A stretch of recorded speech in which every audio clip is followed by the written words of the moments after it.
চাচা বাড়ি ঘর তো সাজানো কেন, হেনা কোথায়? আর চাচা বলবে বাবা হেনার তো বিয়ে হয়ে গেছে, তুমি বাস খাও, তুমি গাঞ্জা খেয়ে ঘুরে বেড়াও। সত্য কথা কি জানেন? পুরুষ মানুষ যতদিন টাকা কামাই করতে পারে সবার কাছে প্রিয় থাকে, আর যেই দিন থেকে টাকা কামাই বন্ধ হয়ে যায় আপন মানুষগুলো সব পর হয়ে যায়। এজন্য আমি সবাইকে বলবো, সময় থাকতে টাকা কামাই করো, হালাল ভাবে অনেক বেশি ব্যবসা করো, চাকরি করো, উদ্যোগ নাও, প্রতিষ্ঠিত হও জীবনে। যদি মায়ের কাছে সেরা সন্তান হতে চাও, যদি বাবার কাছে সেরা সন্তান হতে চাও, যদি তুমি তোমার স্ত্রীর কাছে সেরা স্বামী হতে চাও, যদি তুমি তোমার সন্তানের কাছে সবচেয়ে প্রিয় বাবা হতে চাও, তুমি যদি বোনের কাছে সবচেয়ে প্রিয় ভাই হতে চাও, টাকা কামাই করা ছাড়া কোনো গতি নাই যুবক ভাইরা। বলো বলো বলো, এটা আমি তোমাদেরকে মন প্রাণ থেকে বলছি যুবক ভাইরা, অলওয়েজ মাথায় রাখবা।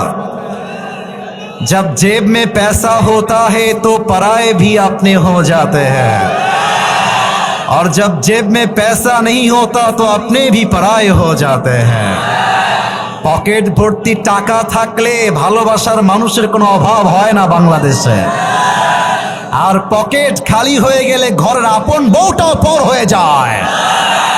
এজন্য আমি মাঝে মাঝে বলি, जब जेब में हो पैसे तो लोग पूछते हैं तुम हो कैसे, और जब तुम हो जाओगे कंगाल कोई पूछने नहीं आएगा तुम्हारा हाल।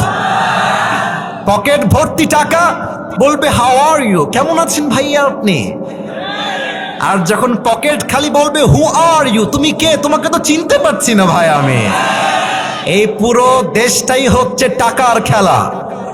এই টাকার জন্য হাজার হাজার যুবক তার পছন্দের মেয়েকে বাংলাদেশে বিয়ে করতে পারে না, এবং এই টাকার জন্য আমি মেয়েদেরকে অসম্মান করে কথা বলছি না, সব মেয়েকে আমি আসিফ এক পাল্লায় মাপি না।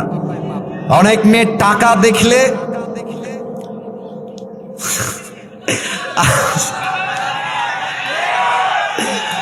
টাকা দেখলে আর সরকারি চাকরি দেখলে টাকলার সঙ্গে বিয়ের পিড়িতে বসে যায় না, এমন মেয়ে তো বাংলাদেশে নাই। আরে নাই, আরে নাই রে ভাই, থাকলে আল্লাহ হেদায়াত দান করুক, পড়েন সবাই আমিন।